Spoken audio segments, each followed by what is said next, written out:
Make sure you subscribe today to get all the latest FIFA 20 news, updates, and career mode content. So welcome back to another episode of the FIFA 20 show. This is where we round up all the latest news in regards to the world of FIFA over the last 7 days. So we always talk about the important stuff and the social media stuff as well. So this episode is part 2 for this week. If you missed yesterday's video, it was part 1. We spoke about a few different topics there, but today's video is going to be speaking about a few different topics as well. So it should be a good episode. Hope you're doing so. Every year EA releases some sort of digital fourth kit for some of their partner clubs, and today we have a Real Madrid kit to take a look at. This one is going to be added into FIFA 20, and they're also, I think, going to be selling a physical version of the kit. It's a very nice design. It's got gold in it, and unfortunately in the fine print it says that this kit is only in Volta and Ultimate Team. So if you want to use it in career mode or kickoff, you can't do it. It's going to be coming out on consoles on December 4th, and for the Nintendo Switch it's going to be getting it as well, but it's going to be on December 14th. So last week we spoke about EA Andy leaving EA, and he was one of the community forum managers where, you know, he would answer people's questions, just moderate a few chats and stuff like that. But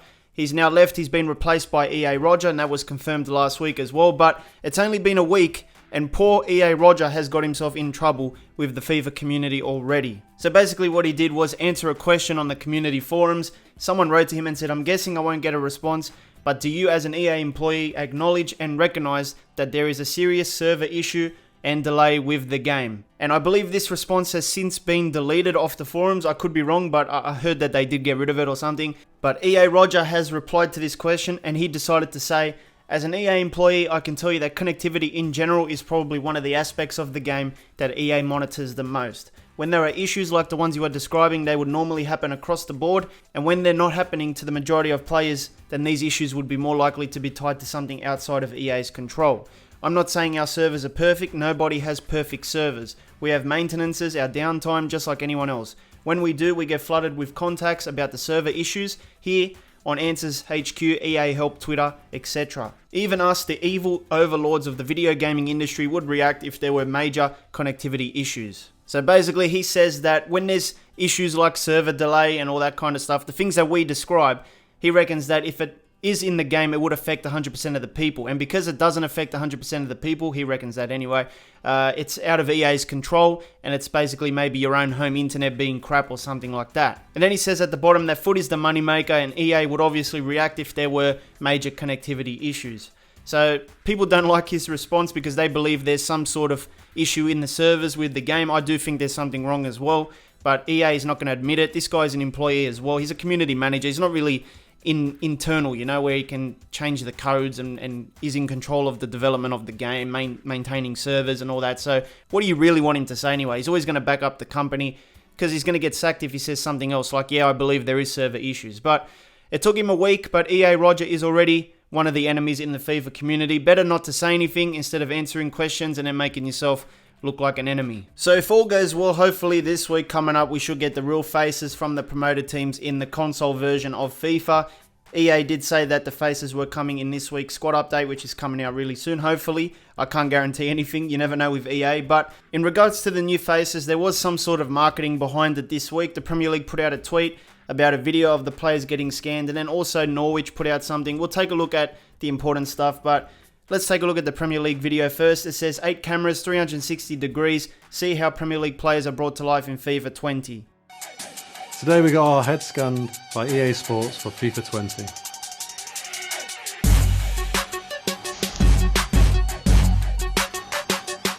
We all using ourselves on the game, so a bit surreal to see my real images on FIFA 20. It's a new process for me, obviously it's the first time doing it. I can't wait to see my face on FIFA 20. I would choose myself, and probably I would put myself in a striker position that I can hopefully score some goals. Over the years I've had a few different faces on FIFA. My daughter can definitely recognize me this year. Now she's old enough to see it.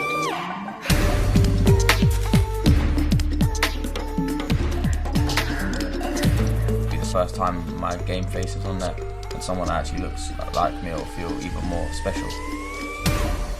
Norwich City's social media team put out this funny tweet about the new faces, and it says, "You'll be missed, generic player faces." So it looks like EA has added in a few manager faces now with this server update. If you check Ultimate Team right now, you will get new faces for the Sheffield United manager and the Norwich manager. I have to thank Jay for letting me know about this one. He spotted it first and let me know through Instagram.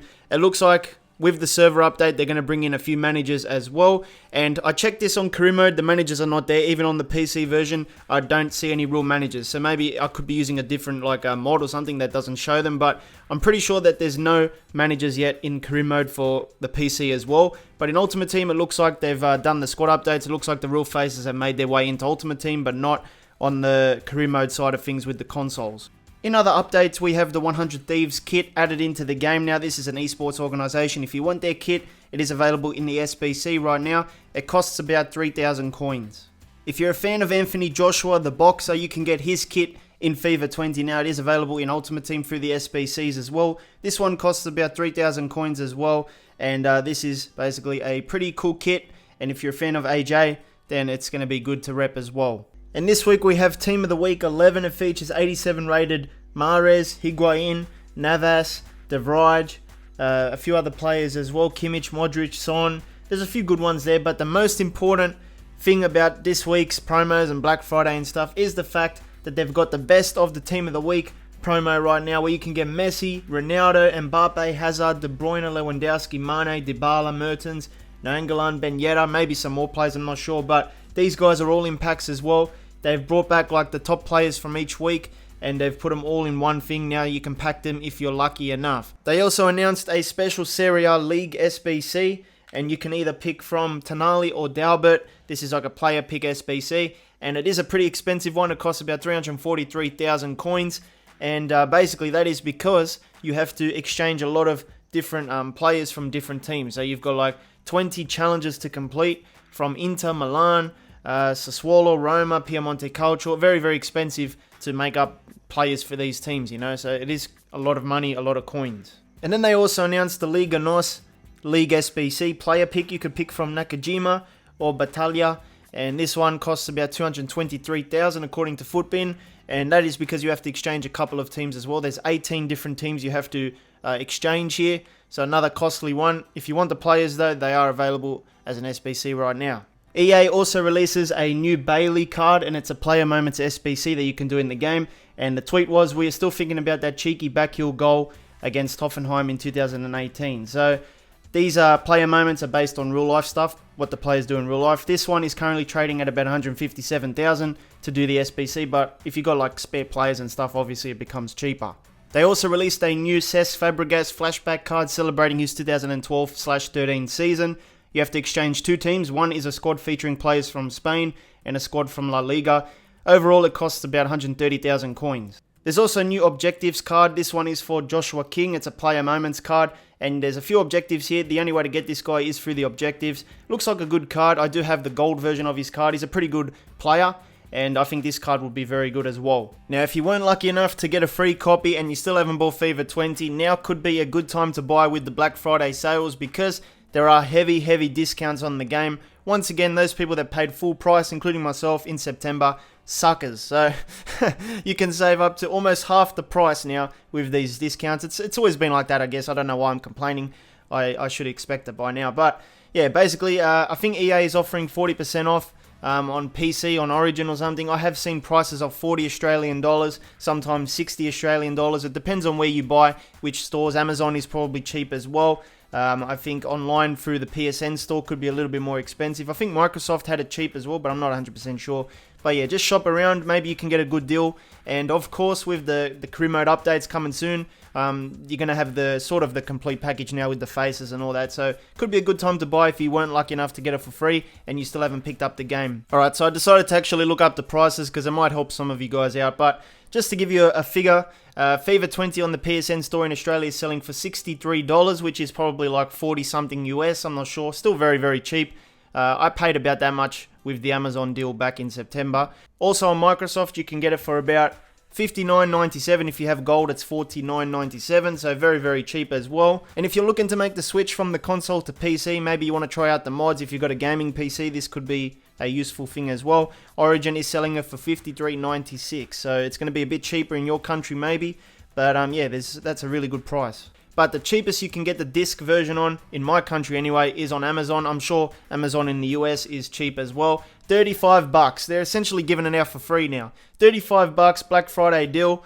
And yeah, Amazon is the cheapest, but it is a disc copy. So just make sure you shop around. There is some good discounts now, and you can get it in time before Christmas and then start enjoying the career mode with the update. So that's the end of the show. Thank you for the support on this show. I do enjoy making them every week. Gives me something else to talk about, and keep up with the FIFA community as well and give you guys updates. So if you need something else to watch, make sure you hit the card in the middle. It'll take you to another FIFA 20 video of mine.